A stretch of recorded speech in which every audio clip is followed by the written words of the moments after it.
Les invito a abrir sus Biblias en la carta del apóstol Pablo a los Gálatas. Hemos estado estudiando esta carta y hoy seguiremos estudiando esta carta. Gálatas capítulo 1, daremos lectura de los versículos 11 al 17. ¿Lo tiene? La palabra del Señor dice de la siguiente manera: pues quiero que sepáis, hermanos, que el evangelio que fue anunciado por mí no es según el hombre, pues ni lo recibí de hombre, ni me fue enseñado, sino que lo recibí por medio de una revelación de Jesucristo. Porque vosotros habéis oído acerca de mi antigua manera de vivir en el judaísmo, de cuán desmedidamente perseguía yo a la iglesia de Dios y trataba de destruirla. Y cómo yo aventajaba en el judaísmo a muchos de mis compatriotas contemporáneos, mostrando mucho más celo por las tradiciones de mis antepasados. Pero cuando Dios, que me apartó desde el vientre de mi madre y me llamó por su gracia, tuvo a bien revelar a su Hijo en mí para que yo le anunciara entre los gentiles. No consulté enseguida con carne y sangre, ni subí a Jerusalén a los que eran apóstoles antes que yo, sino que fui a Arabia y regresé otra vez a Damasco. Les invito a inclinar sus cabezas, cerrar sus ojos. Padre, le damos gracias por el privilegio que nos da de abrir su palabra. Pedimos de su ayuda, pedimos de su dirección, pedimos que su Santo Espíritu nos enseñe en esta tarde, que nos muestre en qué estamos fallando y que seamos obedientes a su palabra. Ayúdeme en mis palabras para que su palabra sea proclamada clara y fielmente. En el nombre de Jesús, amén. El título de este mensaje es La soberanía de Dios en el Evangelio. La soberanía de Dios en el Evangelio. Dios salva a quien Él quiere para revelar a su Hijo Jesucristo en Él. Solo Dios tiene el poder para transformar la vida del pecador y capacitarlo para la proclamación del Evangelio. Solo Dios tiene el poder. El apóstol Pablo, sin lugar a duda, es el hombre más conocido por la mayoría del mundo religioso. Su vida ha impactado a millones de personas, y grandes productoras de cine, aprovechándose de su fama, han realizado películas acerca de su vida, dejándoles grandes ganancias de dinero. ¿Quién diría que un joven llamado Saulo de Tarso sería un gran protagonista en el cristianismo? Las personas que lo conocieron desde su juventud miraron en él un gran futuro dentro del círculo religioso. Y no se equivocaron, puesto que llegó a formar parte del estricto grupo religioso llamado los fariseos. Sin embargo, nunca se imaginaron la obra que Dios tenía preparado en la vida de Pablo. ¿Qué sería el cristianismo sin la vida del apóstol Pablo? El Nuevo Testamento estaría incompleto. Tendríamos un Nuevo Testamento de tan solo 14 libros. Ya que 13 de los 27 libros del Nuevo Testamento, llamadas epístolas o cartas, son de su autoría. Si a Pablo le hubiesen dicho que él llegaría a ser el autor de la mitad del Nuevo Testamento, seguramente lo negaría, ya que esto no formaba parte de los planes personales de Pablo. La carta a los Gálatas se encuentra en la primera posición de las 13 cartas escritas por Pablo. La carta es de mucho valor para todo el cristianismo. En ella Pablo hace una defensa de la salvación por la fe sin las obras de la ley. El cristianismo, después de la muerte y resurrección de Jesucristo, comenzó a expandirse por medio de la predicación de los apóstoles, y estos hechos han quedado registrados en el libro de los Hechos. Cualquier persona pudiese pensar que el cristianismo era mucho más fácil en aquellos días, puesto que los 12 apóstoles que estuvieron, que anduvieron, que vivieron con Jesús aún vivían. Sin embargo, los registros que encontramos en las Escrituras dicen todo lo contrario.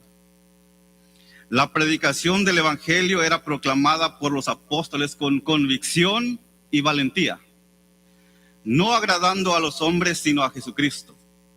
Uno de los principales enemigos del cristianismo es la misma religión judía, llamada judaísmo.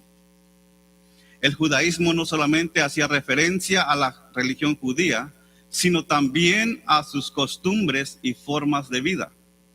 Los judíos mismos prefieren llamar a su religión Torá, que quiere decir enseñanza o doctrina, porque el judaísmo les parece que hace énfasis en los aspectos culturales, mientras que Torá habla de la revelación. Pero generalmente se usa una u otra palabra.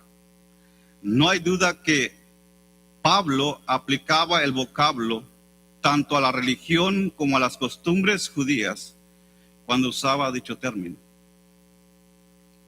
La carta a los Gálatas es una defensa hacia ese mismo grupo de personas pertenecientes al judaísmo,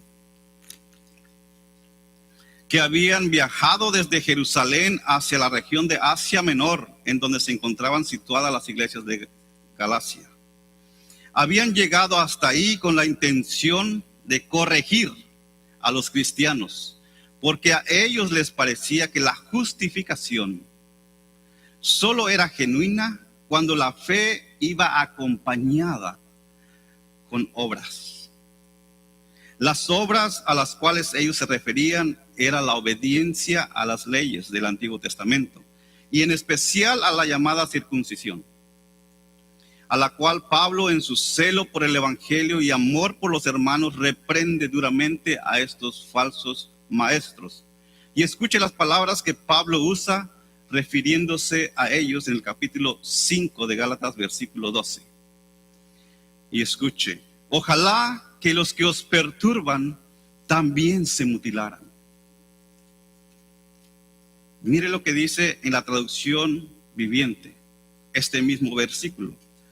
¿Cómo me gustaría que estos perturbadores que quieren mutilarlos a ustedes mediante la circuncisión se mutilaran ellos mismos?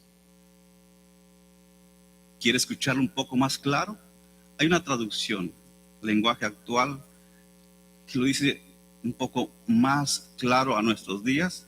Y escuche esta traducción. Ojalá que quienes los molestan no solo se circunciden, sino que de una vez se lo corten todo. Esta es la intención de Pablo. Y esto es lo que Pablo estaba diciendo a estos falsos maestros. Pablo, cuando se trataba de defender el Evangelio, lo hacía con valor y sin titubeo alguno, como cualquier predicador que es llamado por Dios debe hacerlo el día de hoy. Predicar la palabra con valentía no es una opción para el predicador, sino un mandamiento. Un mandamiento mismo de Dios, como lo dice en Jeremías capítulo 23, versículos 28 al 32. Mire lo que dice Jeremías.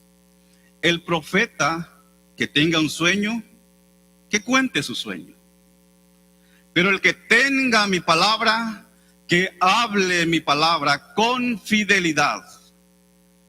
¿Qué tiene que ver la paja con el grano? Declara el Señor. ¿No es mi palabra como fuego? Declara el Señor. y como martillo que despedaza la roca? Por tanto, he aquí estoy contra los profetas, declara el Señor, que roban mis palabras el uno al otro. He aquí estoy contra los profetas, declara el Señor, que usan sus lenguas y dicen, el Señor declara. He aquí estoy contra los que profetizan sueños falsos, declara el Señor, y los que cuentan y hacen errar a mi pueblo con sus mentiras y presunciones, cuando yo no les envié ni les di órdenes, ni son de provecho alguno para este pueblo, declara el Señor. El predicador es un vocero de Dios y debe hablar las palabras de Dios, debe decir lo que dice en su palabra y no sus propias palabras. Mucho menos contar cuentos o chistes desde un púlpito. Estos falsos maestros en Galacia habían distorsionado el evangelio y muchos creyentes estaban abandonando el verdadero evangelio, yendo en pos de sus mentiras. Ellos estaban usando un método muy conocido por Satanás: atacar al líder de la iglesia. Tenían la seguridad que atacando y desprestigiando a Pablo sería más fácil convencer a los gálatas de que Pablo era un falso predicador y que su predicación no era respaldada por Dios. Se enfocaron en desprestigiar el llamado apostólico de Pablo y su mensaje, a lo cual Pablo responde de manera enérgica, exponiendo que en realidad ellos no estaban atacando a Pablo, sino al evangelio de Jesucristo. Esta es la razón por la cual la carta comienza con un tono de urgencia, pero firme. Esta es la misma actitud que Jesús tuvo al entrar al templo de Jerusalén y encontrar todo un comercio de animales para el sacrificio. Jesús volcó las mesas de los cambistas y las sillas de los que vendían palomas, diciéndoles: las escrituras declaran, mi templo será llamado casa de oración, pero ustedes lo han convertido en una cueva de ladrones. Mateo capítulo 21, versículos 12 y 13.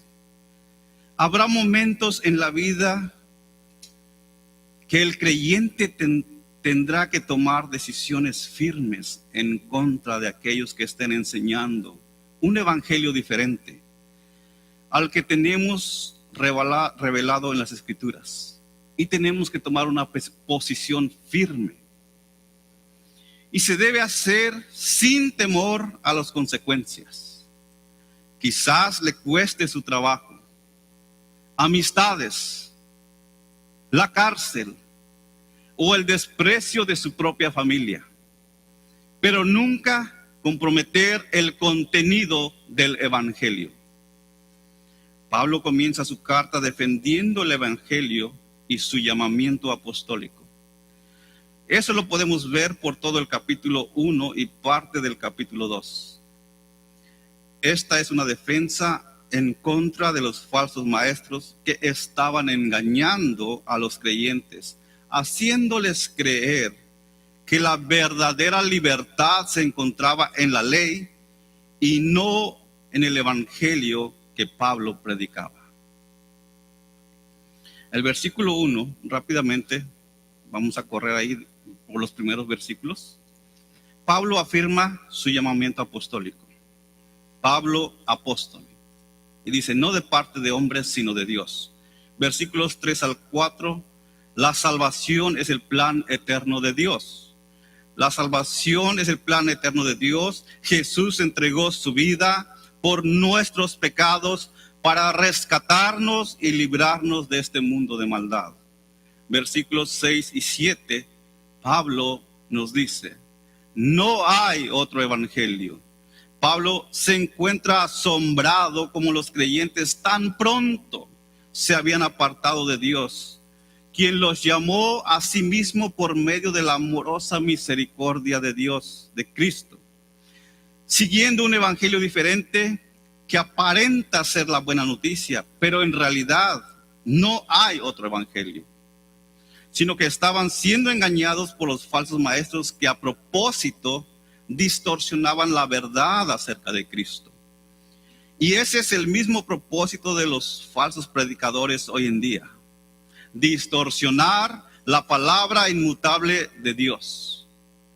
Quizás han cambiado su metodología, haciéndolo más llamativo para ganar almas a Cristo. Pero su esencia, su propósito es el mismo: desprestigiar el evangelio de Jesucristo, el único evangelio que nos muestra el camino a la salvación. No hay otro evangelio. Versículos 8 y 9, Pablo arremete contra los falsos maestros y dice que la maldición caiga sobre cualquiera que predique otro evangelio. Cualquier persona que venga y diga que el mensaje del evangelio es diferente al que Pablo y los apóstoles han anunciado, sea maldito. Que la maldición de Dios caiga sobre él. No importa si es un ángel del cielo, un apóstol o Pablo mismo. Nadie tiene la autoridad de modificar el evangelio. No porque se manifieste un ser angelical significa que lo que dice es verdad, pues aún Satanás se disfraza como ángel de luz. 2 Corintios 11:14. Versículo 10 nos dice que el predicador es un servidor de Dios y no de los hombres. Pablo no buscaba la aprobación de la gente, tampoco su predicación era para agradarle a ellos. Cualquier predicador que tenga esos motivos no es un servidor de Dios, sino de Satanás. El predicador tiene un solo llamado y un solo Señor. Versículos 11 y 12 que acabamos de ver la semana pasada, veíamos el origen del evangelio. El verdadero origen de nuestro evangelio está en Dios. El evangelio no es un invento del hombre. Su origen no procede de la mente de un ser humano, ni su contenido, ni su anunciación, sino en Dios mismo. Dios mismo es quien llama y revela a su Hijo a quien Él quiere. Esto lo vemos por toda la Escritura. Dios llamó a Abraham, a Jacob, a David, a los profetas. Y en el Nuevo Testamento vemos a Jesús llamando a los 12 apóstoles. Y Dios mismo fue quien llamó a Pablo, revelándole a su Hijo, Jesucristo. Todo comenzó en aquel camino a Damasco, cuando Pablo perseguía a la iglesia de Dios con el propósito de destruirla. Pero esta declaración no era suficiente para demostrar esta gran verdad y convencer a los Gálatas de arrepentirse y regresar al camino verdadero. Los falsos maestros seguramente les habían convencido de que Pablo no era un predicador genuino.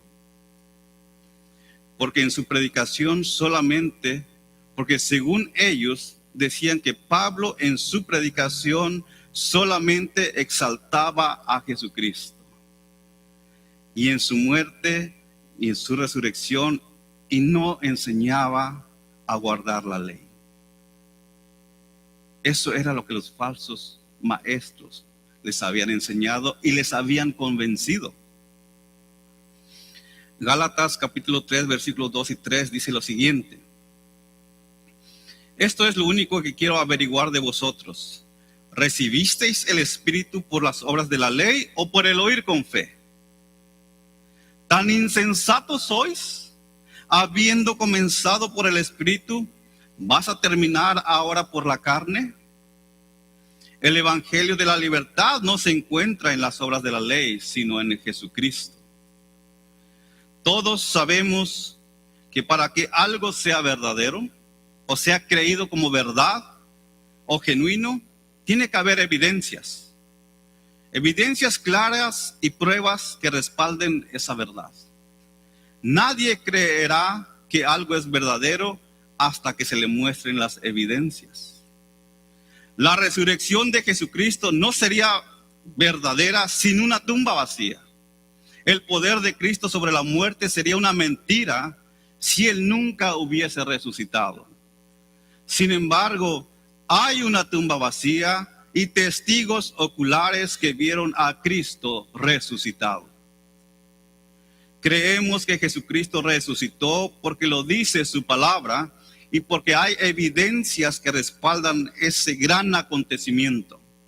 No solamente lo dice la Biblia, hubo testigos oculares, físicos que vieron a Cristo resucitado, tanto creyentes como incrédulos.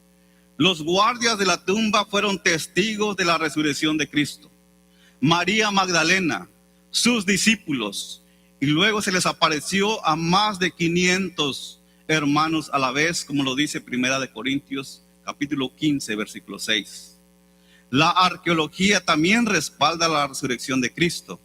Nuestra fe está basada en la verdad de la resurrección de nuestro Señor Jesucristo de entre los muertos. Ahora en el versículo 13 en adelante, Pablo va a argumentar esta gran verdad, de que el Evangelio procede únicamente de Dios. Pablo va a mostrar de que él no era un candidato merecedor de la gracia de Dios. Sin embargo, Dios se deleitó en revelar a su Hijo en él. Estas evidencias son un argumento claro de que el Evangelio tiene su origen en Dios y no en el hombre. Dios es soberano en la salvación. Dios es soberano en el Evangelio. Dios es soberano sobre todas las cosas. Hay una diferencia clara entre la vida anterior y la vida nueva en Cristo. En la vida de Pablo. Mire cómo dice: habéis oído de mi antigua manera de vivir en el judaísmo. La fama de Pablo no pasaba desapercibida por todas las ciudades cercanas a Jerusalén. La fama muchas veces es algo que el ser humano busca y no descansa hasta alcanzarlo. Hay gente famosa por ser personas con cierta habilidad o conocimientos extraordinarios. Algunos otros son famosos por ser todo lo contrario. Hay gente famosa buena y también la hay mala. Pablo no estaba buscando ser conocido. Sin embargo, el celo por el judaísmo lo llevó a ser conocido por todos los lugares, al punto que muchos creyentes tenían temor de él. En Hechos 9:26 dice que los creyentes tenían miedo de él. Escuche lo que dice: cuando Saulo llegó a Jerusalén, trató de reunirse con los creyentes. Mire, este deseo es el deseo de los creyentes, reunirse con otros creyentes. Y este es lo que es el deseo de Pablo cuando llega a Jerusalén, reunirse con otros creyentes. Pero todos le tenían miedo. Sin embargo, ese temor cambió cuando ellos vieron la obra de Dios en la vida de Pablo. Y decían, como lo dice Gálatas capítulo 1, 23 y 24, el que en otro tiempo nos perseguía, ahora predica la fe que en un tiempo quería destruir. Y glorificaban a Dios por causa de mí. Antes tenían miedo, ahora glorificaban por la vida de Pablo. Es imposible ser la misma persona cuando la gracia de Dios es derramada sobre la vida del pecador. Es imposible seguir siendo el mismo. Pedro nunca fue el mismo apóstol miedoso después de ver a Cristo resucitado. Lo vemos en Hechos capítulo 2, versículo 14. Poniéndose de pie con los 12, alzando la voz y declarando el evangelio a los judíos. Y en el versículo 36, este Pedro, que antes tenía miedo, en el versículo 36 les acusaba con valentía de haber crucificado a Jesús. Y escuche lo que dice la Escritura: a este Jesús, a quien vosotros crucificasteis, Dios le ha hecho Señor y Cristo. Pedro no era el mismo. Pedro no fue el mismo. El creyente no debe ser el mismo. El cambio de vida de una persona es una evidencia clara del poder del Evangelio de Cristo. Pablo va a recordarles usando dos ejemplos claros de su antigua manera de vivir cuando pertenecía al judaísmo. Primero, Pablo dice que él perseguía a la iglesia de Dios. Y mire con qué palabras lo describe: de cuán desmedidamente perseguía a la iglesia de Dios. En las predicaciones de Pablo rara vez hablaba de su vida anterior, pero cuando lo hacía era para glorificar el nombre de Cristo o para exhortar a los creyentes, pero nunca para glorificarse él mismo. Sus cartas hablan del contenido de sus mensajes. 1 Corintios 2, 1, 2 nos dice: cuando fui a vosotros, hermanos, proclamando el testimonio de Dios, no fui con superioridad de palabra o de sabiduría, pues nada me propuse saber entre vosotros, excepto a Jesucristo y este crucificado. Ese era el mensaje de Pablo, no su vida pasada, no lo que hacía antes. Hay muchos creyentes que en sus reuniones hablan más de su vida anterior que de la obra que Dios está haciendo en sus vidas. Es más, muchos se deleitan relatando las obras pecaminosas que antes hacían. Pablo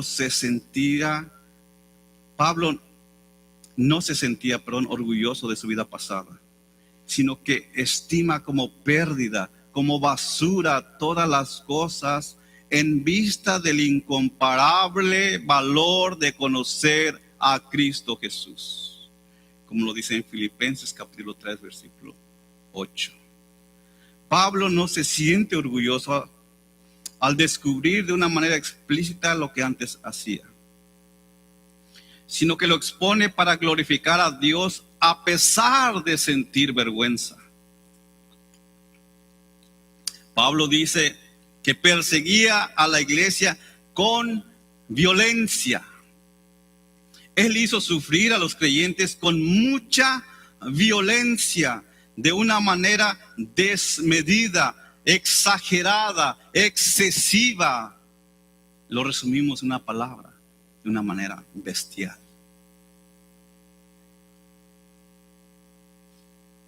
Hechos capítulo 8 versículo 3 dice lo siguiente: pero Saulo hacía estragos, o sea, destrucciones, hacía desgracias en la iglesia, entrando de casa en casa y arrastrando a hombres y mujeres, los echaba en la cárcel. Mire la vida de Pablo antes de que el evangelio obrara en él. Hechos capítulo 22 versículo 4 dice: antes buscaba por todas partes a los seguidores del Señor Jesús para matarlos. El ser humano sin Cristo es capaz de comportarse como un animal sin razonamiento alguno. Pablo no solamente perseguía a la iglesia, sino que su propósito era mucho más grave. La persecución tenía toda la intención de destruir el cuerpo de Cristo. Pablo hizo todo lo posible humanamente hablando para destruir a la iglesia, para exterminarla por completo. Él creía tener el poder y el derecho de eliminar a la iglesia de Dios. Y su plan para hacerlo era matando a los creyentes. Él creía que él podría parar la obra de Dios. Pablo no ha sido el único que ha tenido el deseo de exterminar a los cristianos. Después de Pablo vinieron muchos emperadores con ese mismo propósito. Por ejemplo, Nerón.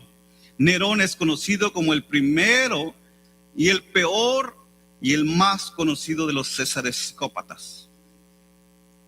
También encontramos a Tito Flavio Vespasiano. Este emperador no solo persiguió a los cristianos, sino que se le atribuye la demolición del amado templo de Jerusalén en el año 70 después de Cristo. Y estos son solamente 2 de los 10 emperadores que buscaron destruir el cristianismo en sus comienzos. En nuestros días siguen existiendo personas que creen tener la autoridad para matar a los cristianos.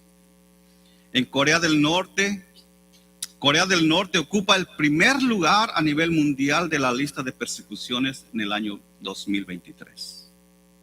Satanás sigue persiguiendo a la iglesia.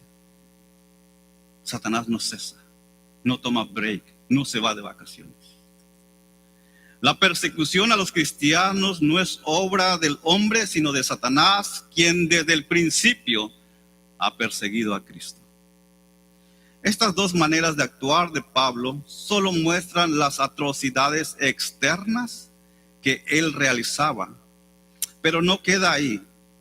En el versículo 13 quiere dejar muy en claro el deseo egocéntrico que tenía de querer ser el mejor que cualquier otro contemporáneo suyo. Y dice, versículo 13, y como yo aventajaba en el judaísmo a muchos de mis compatriotas contemporáneos. Uno de los pecados más peligrosos es la religiosidad. La religiosidad trastorna el entendimiento. La religiosidad nubla la vista espiritual. La religiosidad no santifica. El éxito de la religiosidad radica en que convence a la persona espiritual de estar viviendo una sana espiritualidad y que no necesita avanzar o cambiar en nada. Cuando en realidad lo único que tiene es una fachada de religión con la que ha callado su conciencia para seguir su estilo de vida vana y vacía. Y eso es lo que muchas personas hacen hoy en día. Llegan a la iglesia, al edificio, al templo, a la reunión de los creyentes, porque su conciencia les está acusando. Y para amortiguar, para calmar un poco esa acusación de su conciencia, llegan a la reunión. Mas no llegan con el propósito de escuchar la palabra de Dios, de obedecer la palabra de Dios, de adorar a Dios, de amar a los hermanos. Esto describe claramente lo que Pablo está diciendo en el versículo 13. Él no era solamente un judío más, o un judío más del montón, sino alguien que se esforzaba por ser el primero en guardar todo lo referente a la religión judía y sus costumbres. Este era Pablo. Pablo usa la palabra aventajaba para describir que su progreso en el judaísmo era mayor que cualquier otra persona judía religiosa. Y a continuación explica en qué forma era mejor que todos sus compatriotas. Mire lo que dice. Versículo 14. Y como yo aventajaba en el judaísmo a muchos de mis compatriotas contemporáneos, mostrando mucho más celo por las tradiciones de mis antepasados. No por la palabra, no por el amor a Dios, sino por las tradiciones. Mostrando mucho más celo que sus contemporáneos. La forma en que Pablo era mejor es que no solamente decía ser un fariseo, no era un fariseo de labios, no era un fariseo nominal, era un fariseo de hueso colorado. Él actuaba como un verdadero fariseo y lo hacía con toda la intención de su corazón, a punto de mostrar siempre ser el mejor de todos. Las acciones de los fariseos no eran simples. Alguien pudiera decir, bueno, pues quizás cualquier persona podía ser fariseo. No, no era cualquier persona. No todos eran candidatos para ser parte de este grupo religioso. No eran simples, sino muy estrictas. Por ejemplo, Mateo 15:12 nos da un ejemplo muy sencillo. Pero para los fariseos era algo grande. Dice que si no se lavaban las manos antes de comer, para ellos les era pecado. Hasta ese punto. Los fariseos estaban separados del pueblo, vivían apartados del pueblo. Pero no solo eso. Se separaban para estudiar la ley y volverse expertos en ella. Estaban 100% comprometidos en el estudio de la ley de Dios. Se pasaban horas y horas estudiándola, mas sin embargo no la entendían. Se separaban de las prácticas paganas, no participaban. Al escuchar estas características de los fariseos, cualquier persona pensaría que son verdaderos creyentes. Sin embargo, Jesucristo los reprendió fuertemente en varias ocasiones. Los fariseos eran conocidos por su aspecto ostentoso. Llevaban sus vestimentas que los diferenciaban del resto del pueblo. Su forma de vestir era diferente. Cualquier persona sabía que un fariseo iba caminando por su forma de vestir.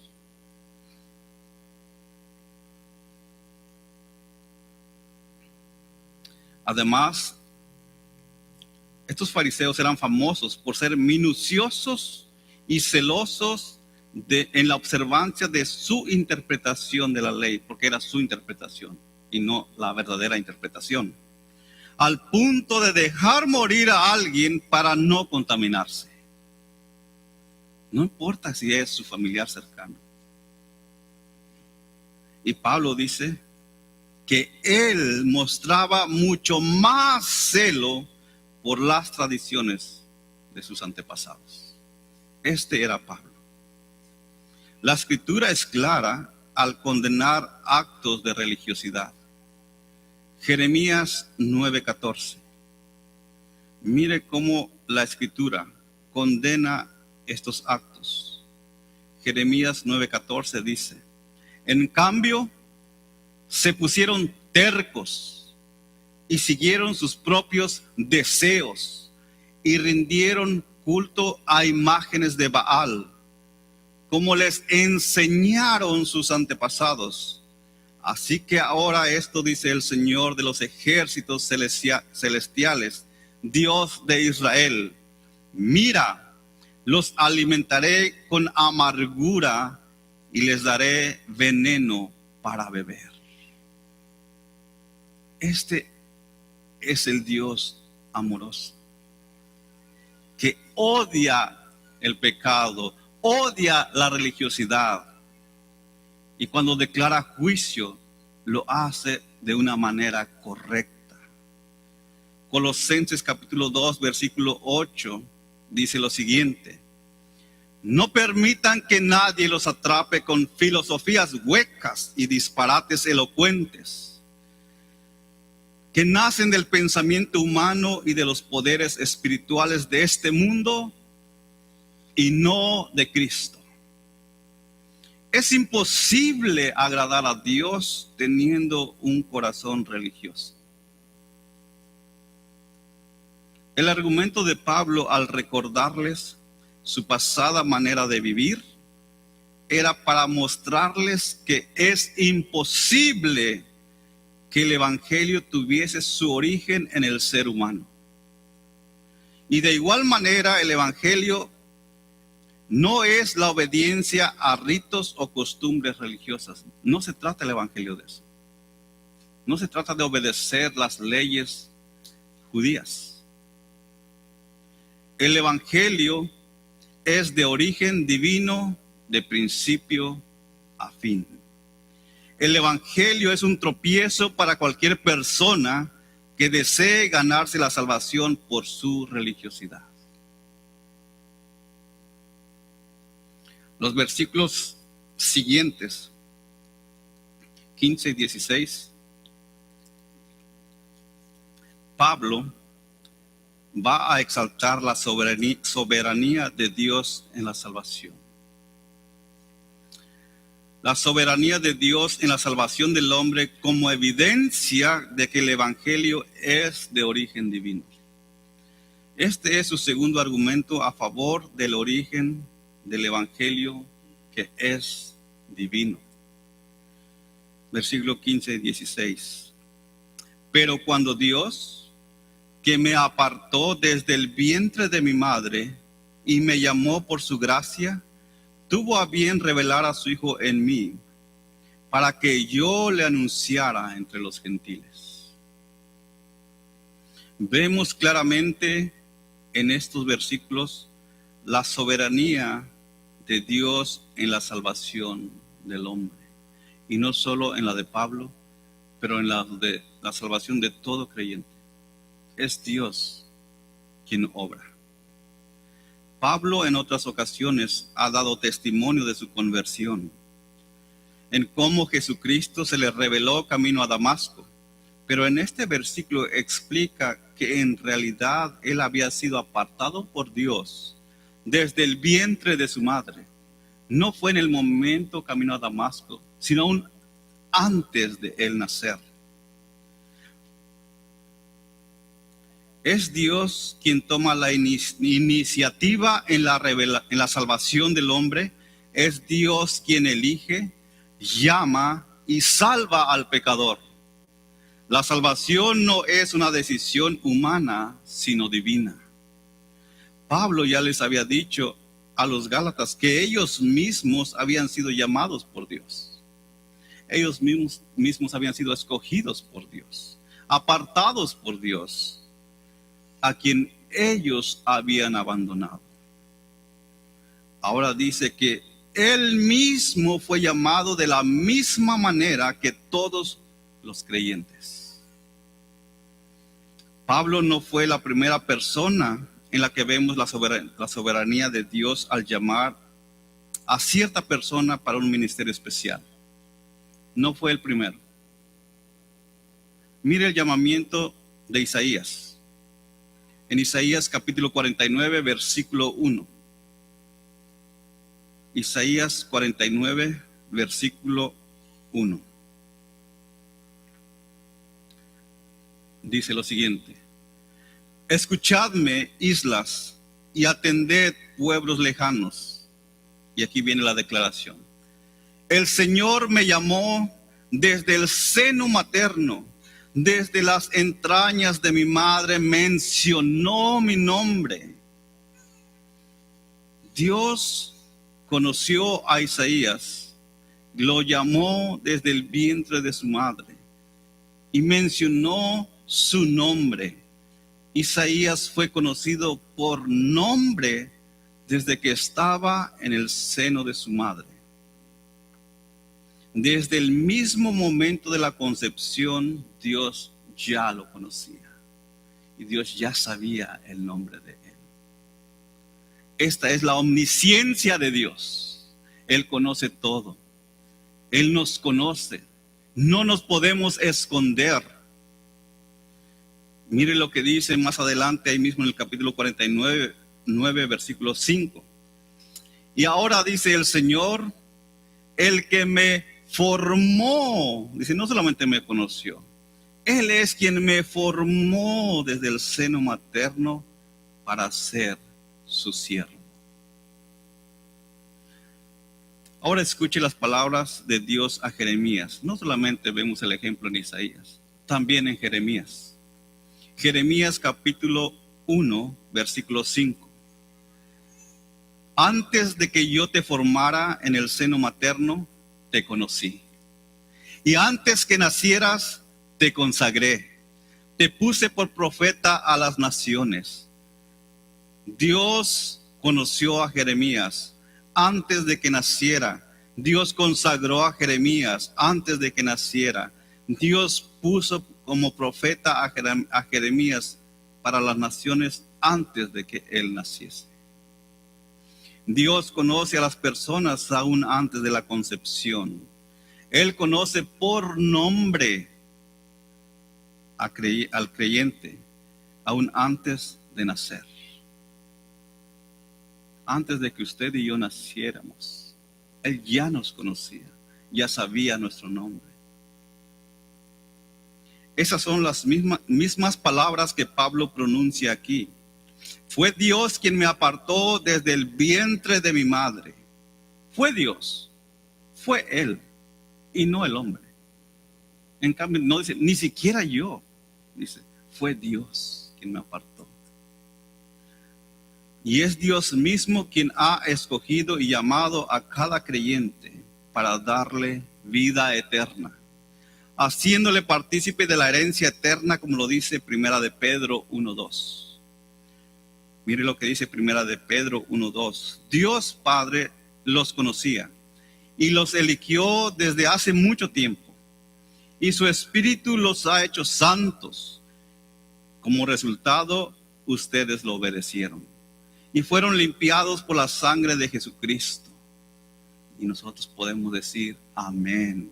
Gloria a Dios, porque fue Él quien nos ha llamado. Fue Él quien nos escogió. Fue Él quien nos salvó.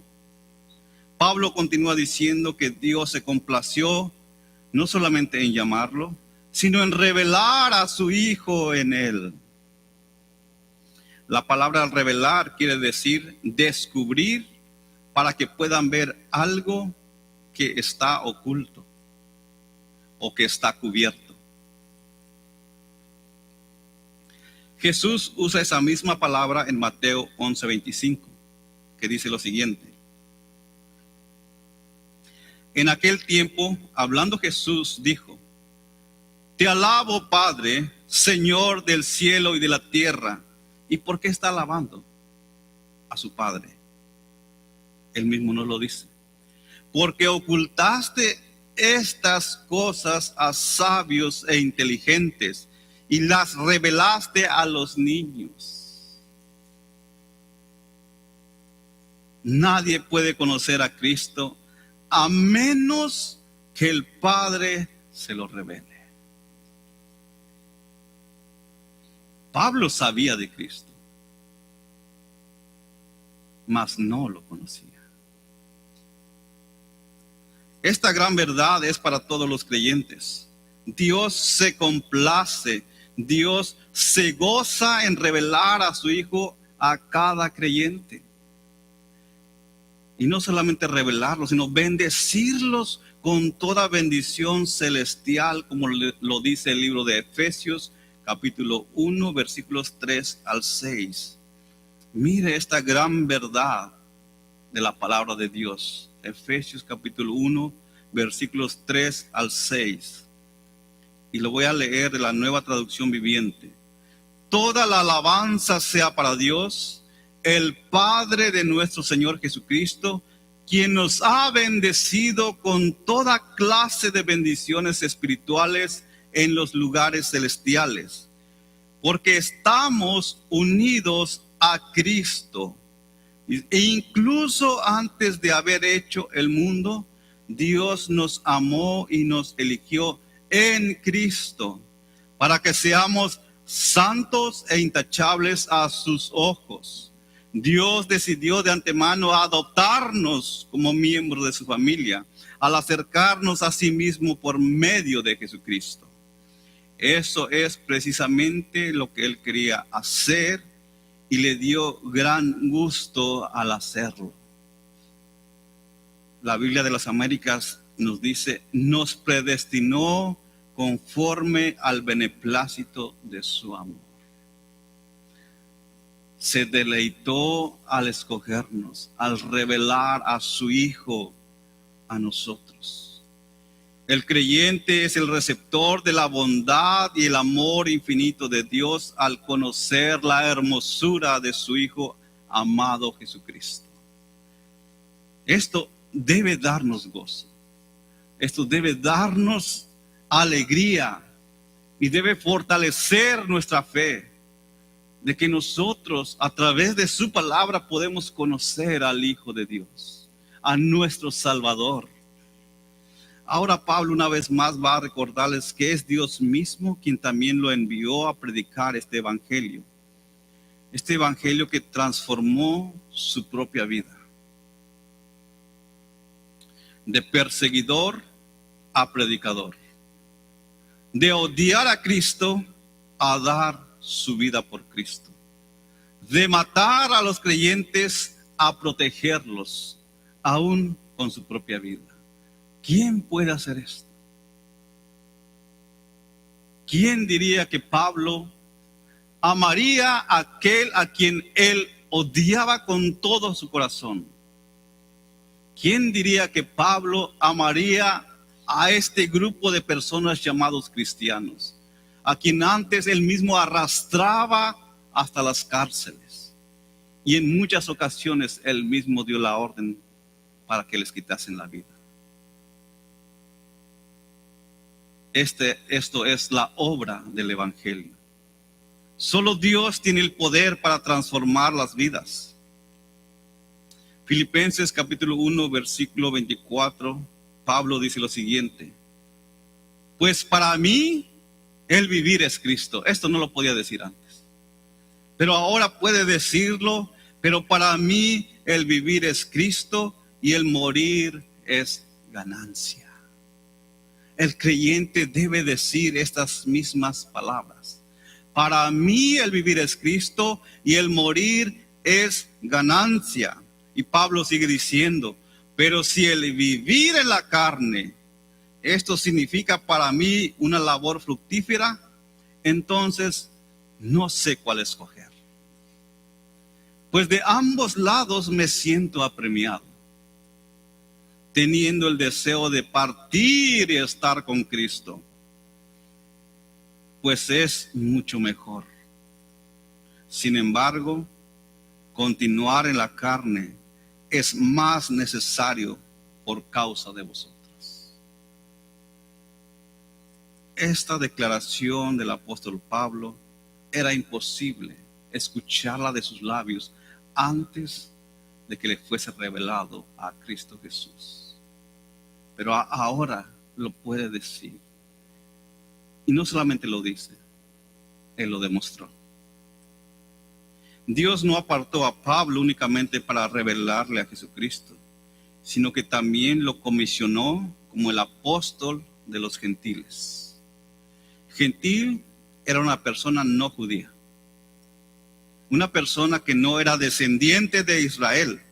En otras palabras, toda persona que no pertenecía al pueblo de Israel se le era considerado como gentil. Entonces usted y yo caemos en ese grupo de gentiles, pero también tiene el significado de pecadores, porque al pueblo de Israel se le reveló toda la ley y el grupo gentil no tenía nada. Por consecuencia no sabían cómo agradar a Dios y se le era considerado gente pecadora.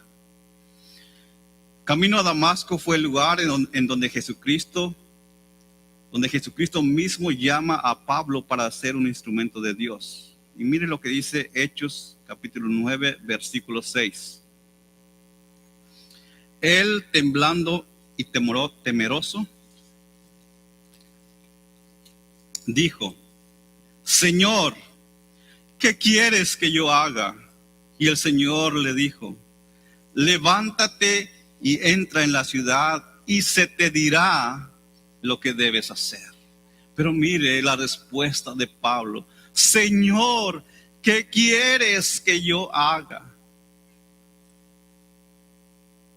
Y más adelante Dios envía al profeta Ananías para hacerle llegar a Pablo la misión, el propósito por el cual fue llamado. El Señor le dijo a Ananías: ve, porque instrumento escogido me es este, para llevar mi nombre en presencia de los gentiles y de los reyes y de los hijos de Israel, porque yo le mostraré, mire, cuánto le es necesario padecer por mi nombre. No le prometió una vida placentera, no le prometió riquezas. Dice: es necesario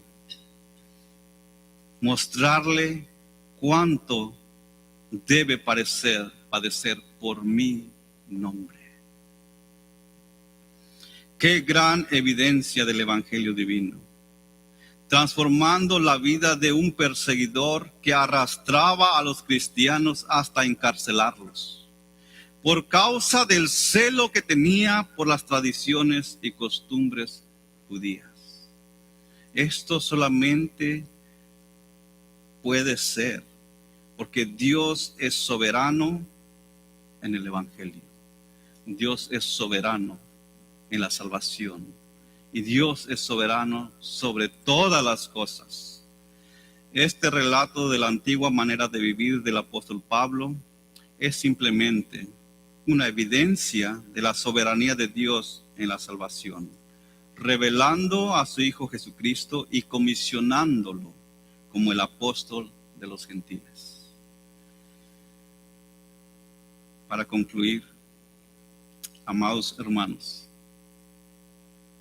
la conversión de cada creyente, su conversión, mi conversión, es una clara evidencia de que este evangelio tiene su origen en Dios y no en una religión o conocimiento humana. Nosotros mismos damos testimonio que Dios sigue salvando vidas por medio de la predicación de su evangelio. Nuestra oración y ruego a Dios es que el día de hoy quiera Él revelar a su Hijo a aquel que aún no le conoce, sea joven, niño o adulto. Y esa es nuestra oración. Que Dios transforme la vida del que aún no le conoce. Pero para nosotros que ya le conocemos, este es un reto a predicar este glorioso evangelio. Dios nos ha llamado, Dios nos ha escogido, Dios nos ha revelado a su Hijo, a su único Hijo, Jesucristo. Y debemos nosotros predicarlo en todo lugar, en todo tiempo. No solamente semana, no solamente cuando me siento bien, no solamente cuando las cosas van bien. Debemos predicarlo aún en el sufrimiento. Y debemos estar dispuestos, así como Pablo, a recibir azotes, persecuciones, cárceles, bofetadas, latigazos por causa del evangelio. Oremos. Padre, le damos gracias porque podemos, Señor, ver en su palabra que usted es soberano en la salvación, transformando la vida del más vil pecador, de un hombre asesino como lo era Pablo, para después transformarlo en un gran predicador. Y usted nos ha llamado de la misma manera y con el mismo propósito. Nos ha revelado a su Hijo. Ahora podemos ver la grandeza de Jesucristo en la salvación. Podemos ver la hermosura de Jesucristo, su único Hijo. Permita que su palabra quede grabada en nuestra mente y en nuestros corazones, y que nos anime a predicarla, a vivirla, a compartirla, porque, Señor, no somos merecedores de esta gran salvación. Gracias por su palabra, gracias por su evangelio. En el nombre de Cristo Jesús. Amén.